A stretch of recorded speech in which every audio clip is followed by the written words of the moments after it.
गेल्या काही दिवसांपासून सुरू असलेल्या मुसळधार पावसामुळे सोलापूर शहरातील अनेक सखल भागात पाणी साचण्याची समस्या उद्भवली आहे। त्यामध्ये अशोक चौक येथील चिप्पा भाजी मार्केट परिसरात मोठ्या प्रमाणात पाणी साचून अस्वच्छता निर्माण झाली होती।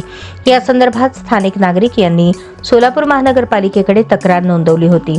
तक्रारीची गंभीर दखल घेत सोलापूर महानगरपालिकेच्या अतिरिक्त आयुक्त वीणा पवार यांनी तात्काळ चिप्पा मार्केट येथे भेट देऊन प्रत्यक्ष पाहणी केली।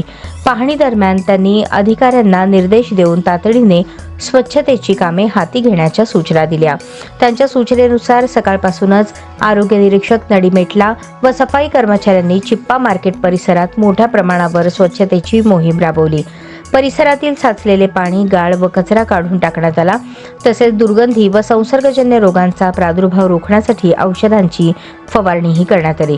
या मोहिमेमुळे चिप्पा मार्केट परिसर पूर्णपणे स्वच्छ व निर्जंतुक करण्यात आला असून नागरिक आणि व्यापाऱ्यांनी या त्वरित कारवाईबद्दल अतिरिक्त आयुक्त वीणा पवार, आरोग्य विभागातील अधिकारी तसेच सफाई कर्मचारी यांचे मनःपूर्वक आभार मानले।